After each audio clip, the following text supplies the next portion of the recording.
Have you always been a Disney fan? As far back as I can remember, we used to have the Mickey Mouse Club when I was a kid.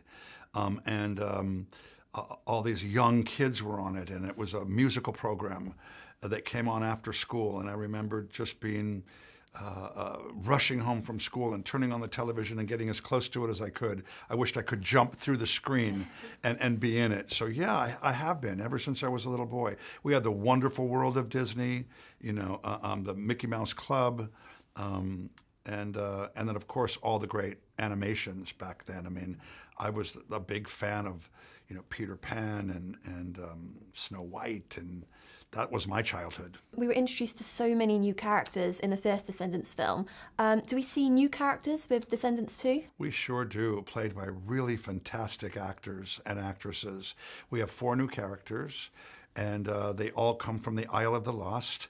And the first one is the daughter of Ursula from Little Mermaid. Her name is Uma, and she's played by China Anne McClain, who sings and dances and acts and is going to be a big, big breakout star. She does an incredible job.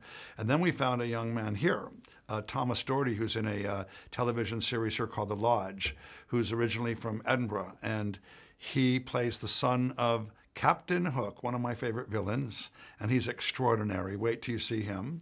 And then we have a young man from Canada. His name is Dylan Playfair, and he plays Gaston's son. And then a lovely 13-year-old girl making her debut with the Disney Channel in this, and she plays Dizzy, the granddaughter of the evil stepmother from Cinderella. Is it scary knowing that you've got so much power to control and change these young kids' lives? Yeah, it is. I mean, it is. You want to do it with great care and consideration and sensitivity. And I have a lot of help with that. You know, we have some really good people that work with us. So you're looking for so much in these young adults that they've got to act and sing and dance. Do you ever choose raw talent and with no experience? Absolutely. Yes, ma'am. Yes, ma'am. And there are a lot of people that appeared in High School Musical and in Descendants that don't come, you know, with dance, singing, and acting. You know, they maybe might score in one of those areas, but they have imagination and they're brave. And there's something about them that when you meet them and you spend time with them and you watch them during the process of auditioning, that your confidence grows and you say, this is a person who can go there, who I'll be able to like inspire to go there. And someone like Zac Efron, he wasn't a dancer, he wasn't even a singer. You know, and look what he accomplished. And it's because he had imagination and he believed in himself. And so I think bravery, imagination, those things are equally as important to me when I'm looking for the right people to cast in these roles. And Disney's interested in that as well. Do you think that you can turn anyone into a dancer? No. Oh. Because I heard you tried with a few journalists. Yeah, that's right. You know, I thought at one point that everybody has rhythm and you could always awaken that up in everyone, and perhaps with time. But not on the schedule that I'm on. So what do you think kids are going to love most about Descendants 2? Because I love the colour in it. Were you connected with the costumes and the makeup? Oh my gosh, yes. Well, every aspect of the production I'm involved with. But we have masters out there that are, you know, Kara Son, who designed the costumes, and Mark Hoffling. This is our 6th movie together. He's our production designer. Created amazing set pieces.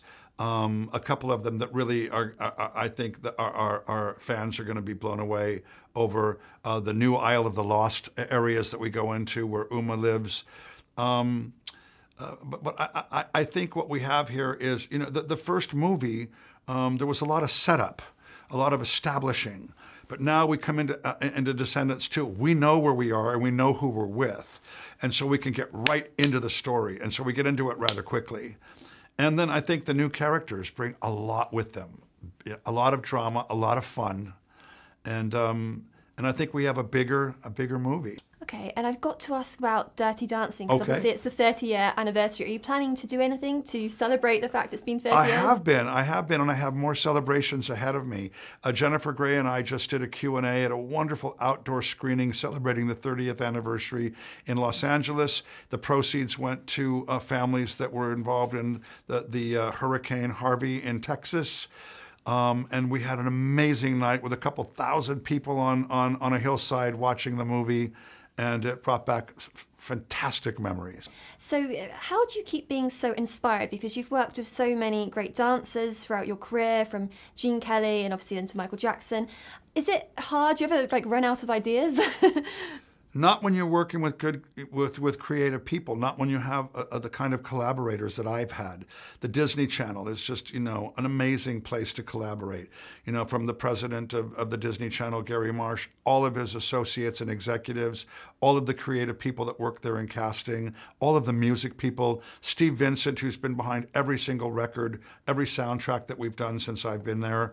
And then again, that taking our time and finding the right cast members and then putting a great creative team around that it's not difficult to get inspired, and it's not difficult to come up with ideas when you have people that are in it with you, and that share the same passions and that are excited by your vision.